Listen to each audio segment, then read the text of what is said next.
జొన్నవాడ కామాక్షమ్మ కోడిముద్ద ప్రసాదాన్ని తిన్నారంటే సంతాన సమస్యలన్నీ దూరం.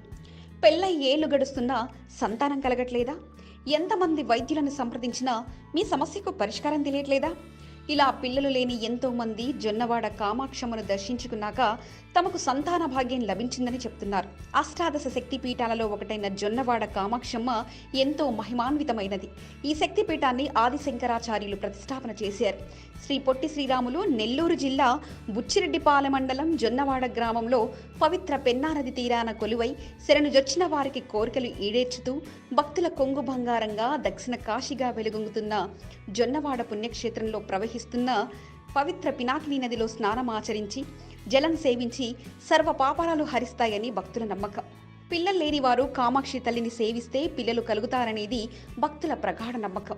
ఇక్కడ అమ్మవారికి జరిగే బ్రహ్మోత్సవాలలో ధ్వజారోహణ నిర్వహించే సమయంలో బియ్యం పెసరపప్పుతో చేసిన నైవేద్యాన్ని అందరి దేవుళ్లకు సమర్పించి భక్తులకి అందజేస్తారు. వీరు సమర్పించే ధ్వజ ప్రసాదం లేదా కోడిముద్ద తిన్న వారికి ఆయురారోగ్యాలు పెంపొందుతాయని, సంతాన ప్రాప్తి కలుగుతుందని భక్తుల ప్రగాఢ విశ్వాసం. ఈ కోడిముద్దను దక్కించుకోవడం కోసం వివిధ రాష్ట్రాల నుంచి భక్తులు భారీగా బ్రహ్మోత్సవాలకు తరలివస్తారు. పిల్లలు లేనివారు అమ్మవారికి 9 రోజులు దీక్ష చేసి కోడి ముద్దను సేవించి ఆ గుడిలో ఒక రోజు నిద్ర చేస్తే అమ్మవారి రూపం స్వప్నంలో కనిపించి తమ కోరిక నెరవేర్చుతుందని భక్తుల నమ్మకం. అంటే ఒకరోజు రాత్రి ఈ పుణ్యక్షేత్రంలో నిద్రిస్తే తమ ఇంట్లో చిట్టి పాదాలతో మహాలక్ష్మి లాంటి అమ్మాయి తిరగాడడం తథ్యమని బలంగా విశ్వసిస్తారు. అందువల్లే దేశంలోని చాలా ప్రాంతాల నుంచి సంతానం లేనివారు ఇక్కడికి వస్తుంటారు. ప్రపంచంలో ఏ ఆలయంలో జరగని నవావరణ పూజ ఇక్కడ జరుగుతుంది.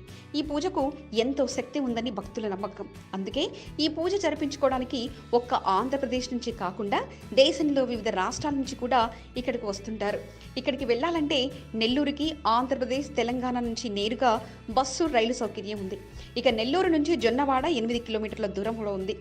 నెల్లూరు నగరం జిల్లా జొన్నవాడకు ఆటోలు, బస్సులు నిత్యం అందుబాటులో ఉంటాయి.